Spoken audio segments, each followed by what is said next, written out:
Hello, I'm Leon Blackman from oddschecker, and today I've got David Bentley with me, ex-Birmingham, Blackburn, Spurs, Premier League icon, scorer of arguably the best volley in Premier League history. David, how you doing, mate?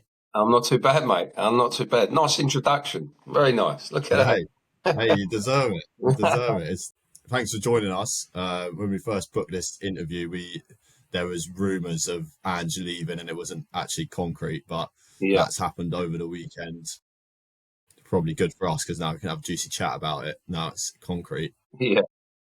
What's your first thoughts? It seems like a lot of people are polarized on it. Some people for, a lot of people against. Where do you stand? I think it's a really difficult decision. I think where Tottenham are at as well, and I think everyone within the game. What a difficult decision to um, to make. You know, Ange has lost 22 games in the Premier League, and Tottenham find themselves in 17th place. But then they go and win a trophy, first time in 17 years, and then the first time in Europe for 41 years. Obviously, what he said, which I thought was unbelievable, and fair play to him, he said, I always win in the second season. And I've not known many managers in my time that have been able to do that and then go and do it. And then you see the parade after and the positivity around the football club. Obviously, Arsenal go on and lose and not win anything. And then Ange has delivered a trophy. The positivity around Tottenham was unbelievable, and the energy. And then he says a speech about third season being better than the second. I think that just put the club in a really sort of difficult position because you're going into the Champions League and you're going into a new season, and it's hard for them with them 22. You can't get away from the 22 games in the Premier League. It's really difficult to find an excuse for losing that amount of games. And yeah, I think whether it's right or wrong, I really like Ange, and I like the way he's come in. He come into the football club and he re-energised the football club after sort of the Conte Mourinho sort of negativity that was around the place, and the fans were engaged and people were enjoying watching Tottenham again.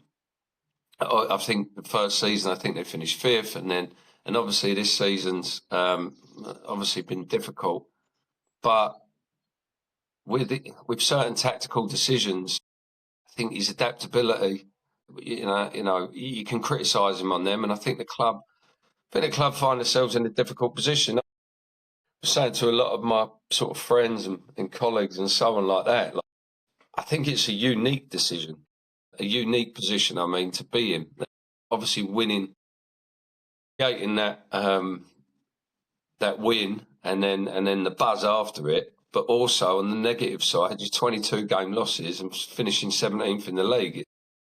I don't think there's many.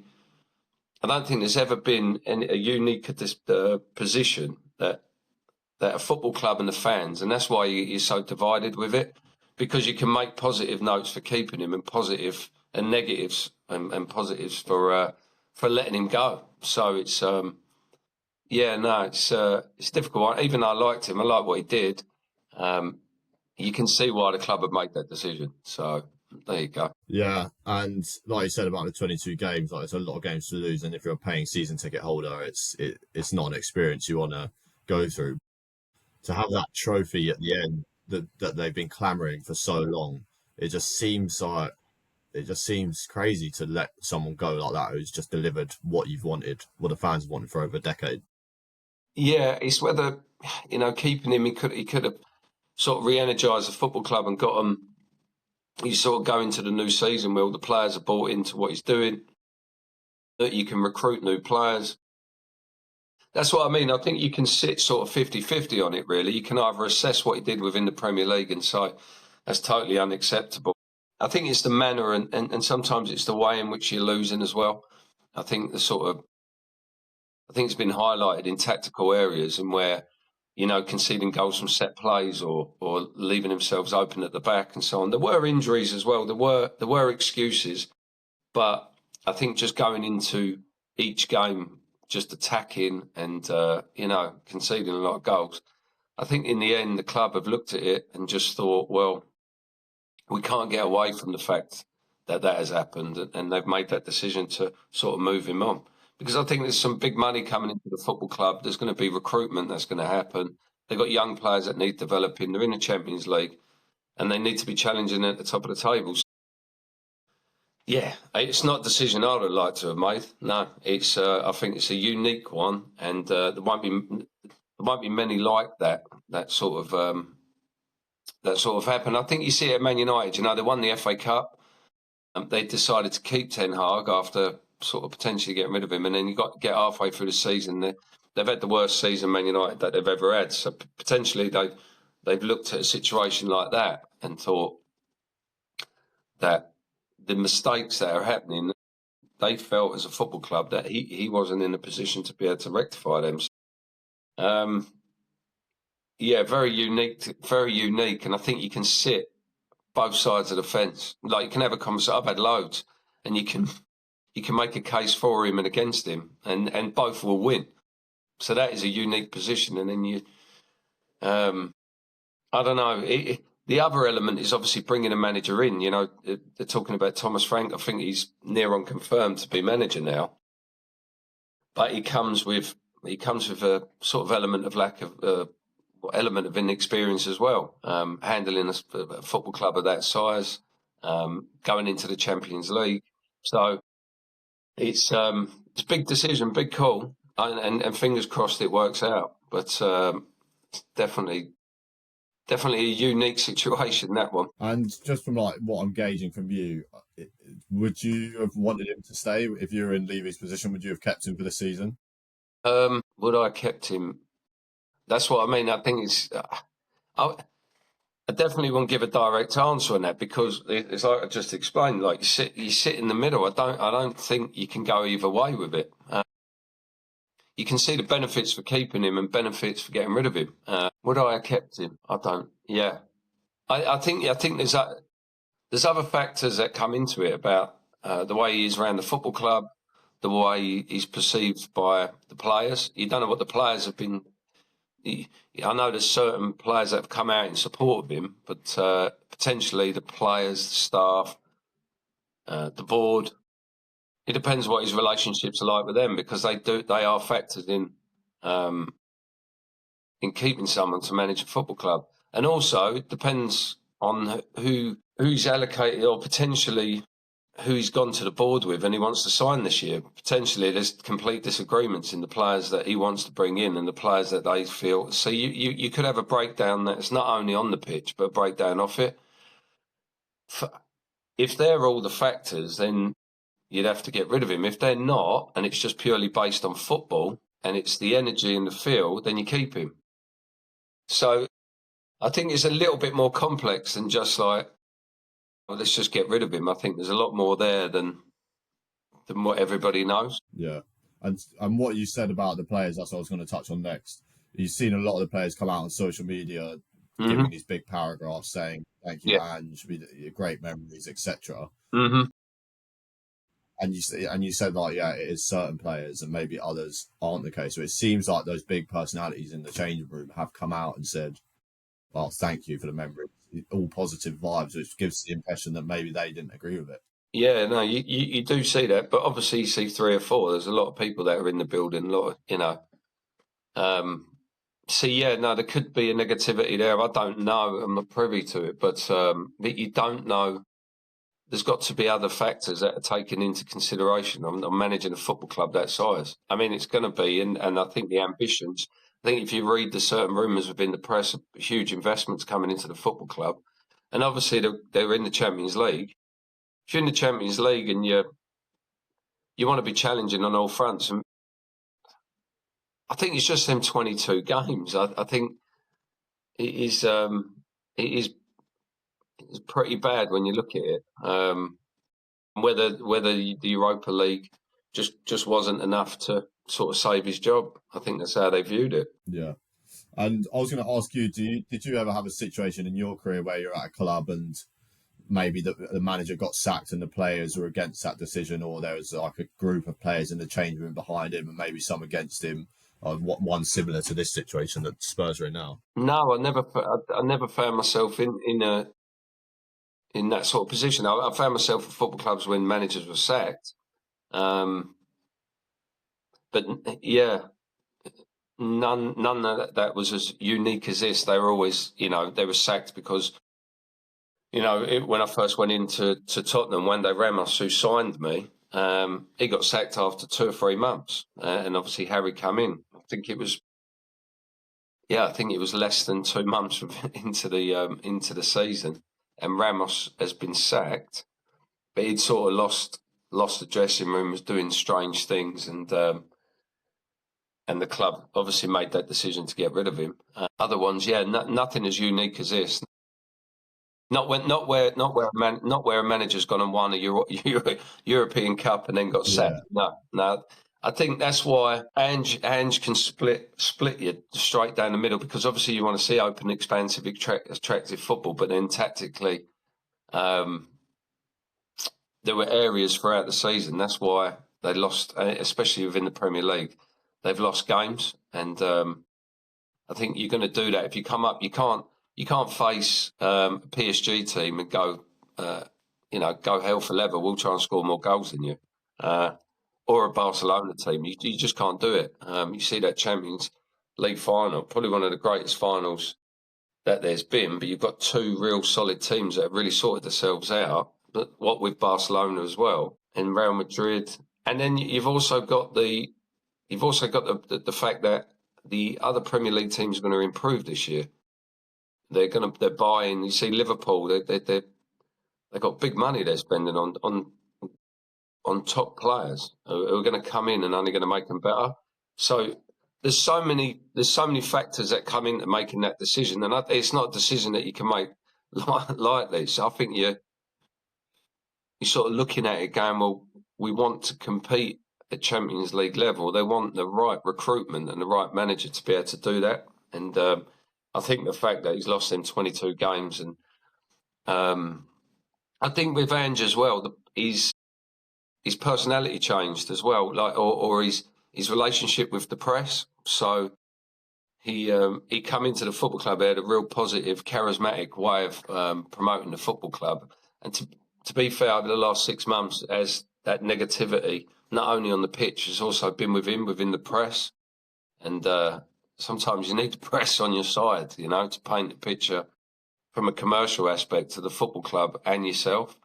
So I think all them factors, I think the club have taken into consideration, and the Europa League just weren't enough to keep him. But I like Ange. Yeah, I agree. I do like Ange. He's a good personality. I think he's a good addition to the league as well. Mm-hmm. And we just briefly touched on Thomas Frank before, and he's the heavy favourite to become the next manager now. It looks almost confirmed. Yeah. And you touched there on stepping into the Champions League now. You want someone with that experience, mm-hmm. and then it looks like they're going to be taking a manager who's never managed in European football competition, never inside the top 6. Albeit he's done a great job with Brentford, but it's not what manager you'd be expecting. No, it's not. It's not what you'd expect. But there's obviously, if they've done their research, and it's like I said, if you're getting feedback, which you'll do your research, the way he's around the football club, his training methods, the way he handles the press, you speak to people about the way he handles his players, and you'll know the way he handles sort of his relationship with the board and the fans. He looks a very good manager, but like you said, he's inexperienced at Champions League level. So, for him, it's a good opportunity. But yeah, for Tottenham, they are. I think they've had so many managers. If you look at the managers they've had Mourinho, Conte, and they haven't worked out. Probably they're 2 of the greatest managers ever to live, and they've gone there, and it hasn't worked. Potentially that maybe Thomas Frank, hopefully they've done their homework, and he's got the attributes to be able to do what Poch did or what Harry has done, and come in, or Harry Redknapp did, and have a positive effect on the football club, with lack of experience from Champions League perspective. I think like both of them did before they come and took the job. And with Frank, there's a lot to be made of his player management. He gets along really well with his players. He seems to develop his players. Yeah. That's like one key factor, it looks like, for bringing Frank in. Mm-hmm. Is that the appointment you think that they should make now? I mean, I'm looking at the odds now, and you've got Marco Silva, Oliver Glasner, Xavi Hernandez, which seems a bit of a wild one. Yeah. Scott Parker, Robert, who's apparently said no already. Mm-hmm. So it seems like it is going to be Frank. That's the right man for the job. It looks like it when you're looking at the market, looking at availability, and you're looking at the people that are out there. I mean, he's a very good manager. What he's done at Brentford has been brilliant. Developed players really well, young players.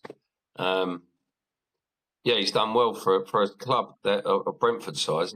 He's done really well, and he deserves an opportunity of managing higher. But when you look into the market, there's not many managers out there that you think, because as well, there's been such a turnover at Tottenham Football Club with managers over the last sort of 5 or 6 years. There's not many. Like I said, Mourinho and Conte have come in. Conte come into the football club, couldn't make it work for whatever reasons that is, and he's gone and won the Scudetto with Napoli this year, showcasing again that he's a great manager. So I think Tottenham have to focus on who, like you said, there's so many factors within the football club, and if they've done their homework properly, hopefully he can come in, like, develop the young players, because I think Tottenham have a stance on bringing young players that need developing. So potentially it could be a good fit. He's tactically astute, isn't he? He knows what he's doing. He's done very well at Brentford. Like you said, Brentford are a small club, and defensively sound and good on the good with the ball, good on the break.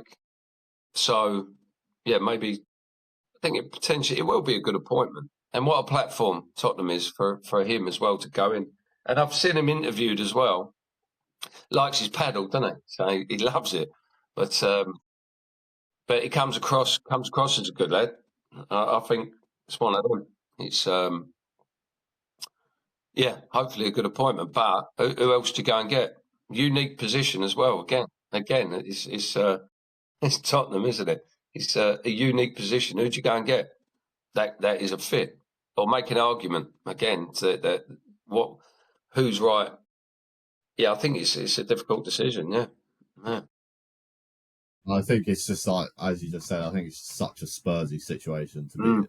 They've just had such a moment of high winning the Europa League and getting that trophy that they've wanted for so long, and now it's so distant from that. You're like, okay, we've got no manager, and it's all up in the air again. Yeah, it's like that huge positive sort of energy and vibe that, the amount of Tottenham shirts I see sort of people walking around proudly with, like, at the minute, it's unbelievable. They're everywhere, and you get that huge high. All come out, yeah. It's you get that huge high, and you do get a low, and but you'd like to think that the energy and the positivity, I don't know, you win the first 2 games and you get on a bit of a wave and ride it out, and the positive energy sort of comes into the football club. It's always a difficult one, and that's why football at times is difficult to make them decisions and the right ones. So like I said, Man United did it with Ten Hag, didn't they? Won the FA Cup, kept him, and they went on to have the worst season they've ever had. Got knocked out of everything. So, and finished where they finished down the bottom of the league, and it nightmares. Essentially, Tottenham had looked at a situation like that and thought, like, we can't allow that to happen. We can't take the risk. I just quickly now that we'll just talk about the Spurs squad. Going into next year. I just wanted to do like a quick loan, sell, loan, keep through the squad, and then I hope you haven't got any friendships in the team that you're about to break. Don't worry about that. And then, mate, after we'll go through and have a look at what areas you think they could target to improve. No problem. So start with the goalkeepers, Vicario. I think they need to change the keeper, yeah. What do I do with that? I've got to loan him out or sell him? Yeah. Yeah, I think if there was a keeper out there, Palace keeper, somebody like that. And the centre-backs, you've got Mickey van der Ven and Romero who start, and Danso's just joined permanently now. Yeah. And I've just seen Ben Davies has extended his contract, but it seems like there's a lot of rumours that Romero will go to Atletico this summer. I'd keep That'd be huge loss. Yeah, I mean, depending on, I don't know the valuation they put on him, but it potentially is good business for his age. Well, what they looking to sell him for? I don't know. Yeah, I've heard that, but I haven't heard of a fee. I just know that it could be. It's surely got to be around 40 million. You've got to be looking at that because he is a good Champions League quality defender, isn't he? Yeah, exactly. I'd keep them both, like if you could. But obviously, if he's going to go, obviously Van der Ven, great player, what player. He's only going to get better as well. Yeah. Is there any, say Romero does go, is there any, and if Romero does leave, is there any Premier League centre-backs that you'd replace Romero with that you've got your eye on that you like and that might fit that Spurs defence? Boy at Palace, yeah. Guy, is it? Actually, Guy. Or the Everton centre-half, Braithwaite. Yeah. Bradford, yeah, two solid defenders, no nonsense, get the job done, athletic, just defend. I think that's what you need when you want to play expensive football. You got to have solid guys at the back. So yeah, probably them two. Yeah, and then left back and right back, Porro and Udogie seem pretty locked in. They're both solid. Their energy, they're great fullback. Get forward, defend well, hungry, quality. Really good, both of them. And in midfield, it seems Ange last year mixed it up a lot with who starts in the 2/3 in centre midfield. Would you see that as maybe some area to improve in, or get rid of maybe like one of Sarr, Basuma, or Bentancur? Seems like Gray and Bergvall would obviously for the future in that squad. I think they're good, strong players. Probably need to go for the young lad at Palace. It's a centre mid. What's he called? Brilliant player. I can't remember his name now. What's his name? Left-footed player. Adam Wharton. Yeah. Look at that. Now, I think you need a player in there that can sit in there. I wouldn't say any of them players are good enough at dictating the play. I think that's one area in which they need to. They want, especially Champions League level. You see PSG, the Portugal centre midfield, little fella like Modric. I'm not doing very well with names. I won't win a quiz on names. But you see the lad like that dictating play. I think that's probably an area in which if they could get somebody through the door for, go and make an offer of 50, 60 million for that for the lad at Palace, then he's got the ability to be able to dictate the ball, pick it up in any area, and set the tempo of the team. I don't think any of the lads that they've got are good enough to do that. I think they play as more forward-thinking players. It's a bit like Arsenal with Declan Rice. You sit him in as that one in front of the back four, dictating plays. He's not good enough. It's not that he's not good enough. He's just not that type of player. He's like the 8 getting forward. So I think if I was Tottenham, that's the area I'd be spending big bucks on getting that player in. Yeah. I don't think that player's not in the squad. Yeah. I'm moving on to the attackers and wingers. It seems like Son has had an off year and the levels have dropped this year compared to previous seasons. What would you do with him? I think it's a difficult one because the club will be looking at it from a commercial sort of point of view of South Korea. I don't know what the value of him playing for the football club is. If he's had an off year, I mean, Son, he's just had an off year. I think you keep him. He's brilliant when he's on, but he's just been off, hasn't he? I think he's had a few injuries, maybe a couple of issues in his private life this year. So yeah, I'd keep him. Yeah, I think it's good to have around the squad. So it's clearly appreciated by teammates. Yeah.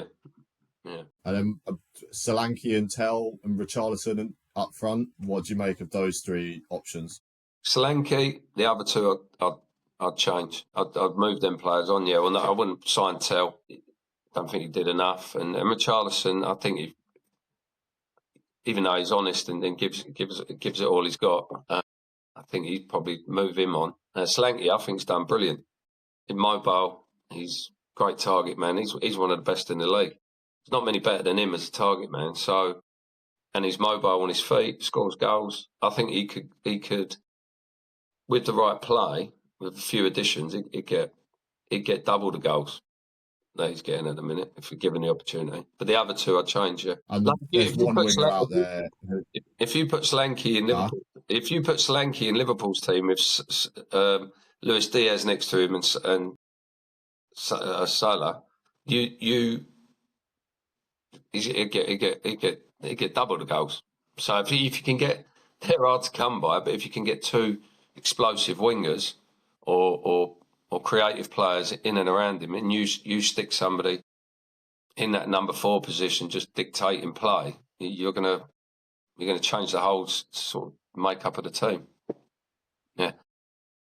Yeah, and one winger who's out there this summer who could go and kind of takes on his place on that left wing is Grealish. Would you back Spurs to go and move for him?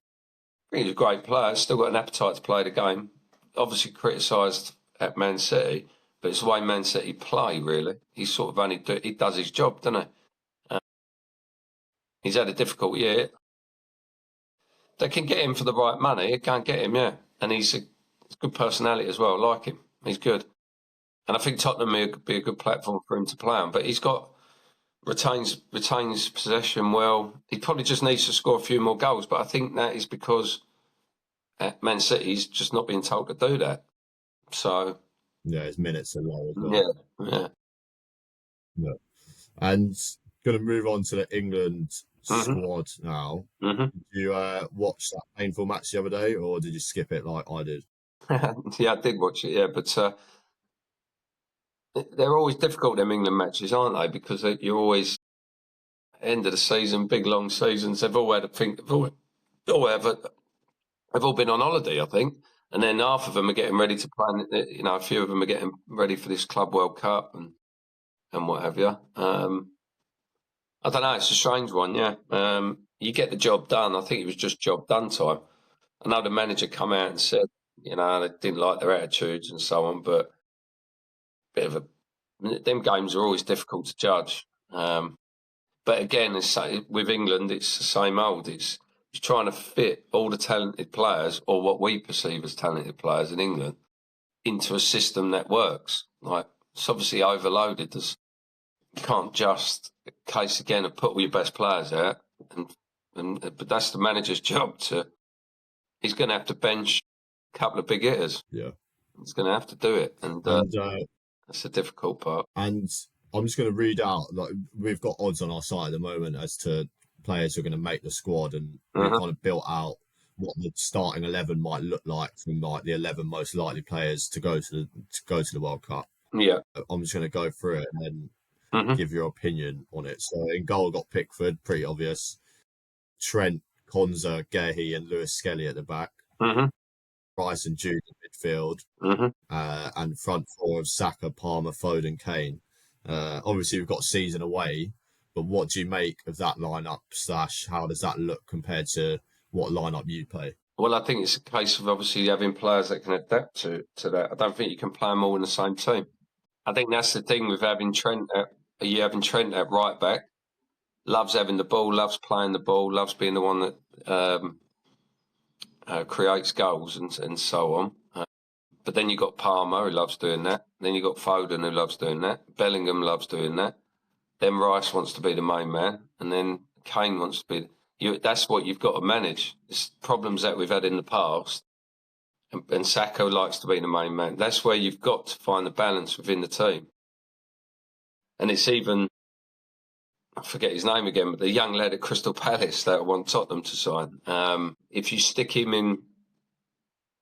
You stick him in there, then you have a solid back four, and then it's a case of Palmer over Bellingham or Bellingham over Palmer or something like that. Yeah, I think that's where the managers. It's abundance of talent in there, but it's about managing and creating a team. I think he's got the bollocks to do it, the manager. But yeah, that is where the biggest thing is going to be, because you've got so many good players and creative players. You just can't have them all in the same team. it just doesn't flow properly because you're all making the same runs. You're all coming short to get the ball. They've got to adapt their games to. It's a bit like back in the day, isn't it? You got Gerrard and Lampard doing exactly the same job, and and you just like you said, you got to have the bollocks to actually leave someone on the bench and it's to say someone like Michael Carrick should have played, or Scholes should have played in the dictating play, but they didn't. They played try to fit him into the team, and you can't win like that. That's just not. You look at the way PSG. They're a well-oiled machine. Each one of them's got individual roles in that team to do, and they all buy into it. And then you go and win. But as soon as you're trying to slot in, that's England's problem. Has been for years, hasn't it? I mean, Southgate did it quite well, but I think you got even more players that you can slot in. That you can go all the way down, can't you? Rashford could have a great season, and then Grealish could move and have a great season. And then how do you fit him off? Foden could bounce back and it could be PFA Player of the Year again. And so could Cole Palmer. There's an abundance of talent, but they're all playing the same positions. Yeah. And that kind of touches on what I was going to go on next. I was going to list out some of the players that currently wouldn't make the squad. Would be left out of the squad. I know he's had his issues with England in the past. Rashford misses out on the squad. Kyle Walker misses out on the squad. Harry Maguire and Jack Grealish. And like I said, all with good seasons could make their way back in their squad. I think Maguire was playing well come the end of the season as well, and it's surprising to see him with just like a 25% chance at the moment of getting in. Yeah, I think, like you said, I think it'll move and shake up until the Christmas time. But the manager by Christmas, I think by the last international break going into the new year, needs to sort of cement his team down, really. Regardless of the outcome of whether somebody, you always get it, don't you? Somebody performs unbelievably for the last 3 months of the season, he should be starting. Well, I think the manager, that's what he gets paid the big bucks to do. He's got to make some strong decisions going into that World Cup and say, right, that's my man, and you sort of set up to go to the World Cup with that. It won't be easy when you see teams like Portugal and Spain and France. You know, they're getting better, they're not getting worse. Yeah, and it seems like Spain look pretty. I know they lost last night, but I don't know how much you can read into the nations. They look like they're going to be a serious team again in Mexico next year. 100%. They ain't lost a game, I think, since about 3 years. I mean, and they won't.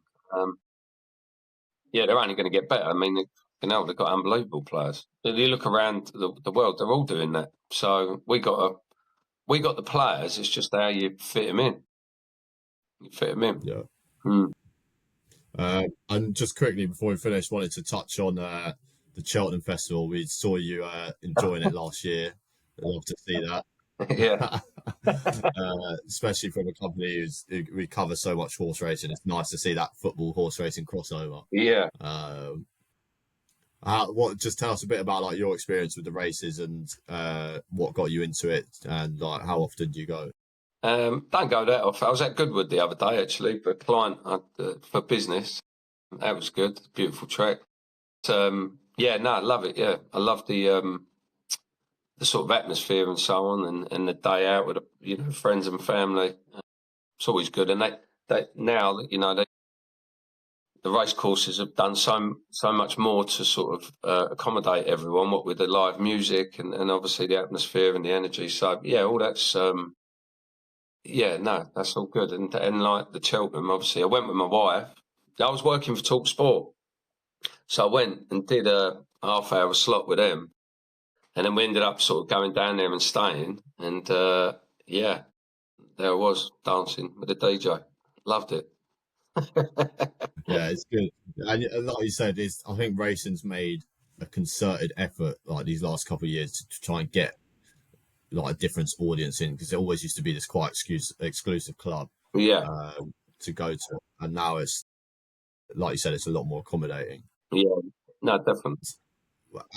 Is there any tactic behind you're betting, or do you get any tips, or Nah, are you checking the form sheet out, or is it just picking the name out? nah, just fun, mate. Yeah, we just pick names out, and my daughter does, and we just nothing too heavy. No, just a bit of fun. Nice, nice, mate. Well, yeah, that's us. Thanks for coming on, chatting to us, mate. Appreciate it. No problem, mate. Good luck with everything you're doing. Top man. Cheers. You take care, Cheers, pal. Dave. Cheers, pal.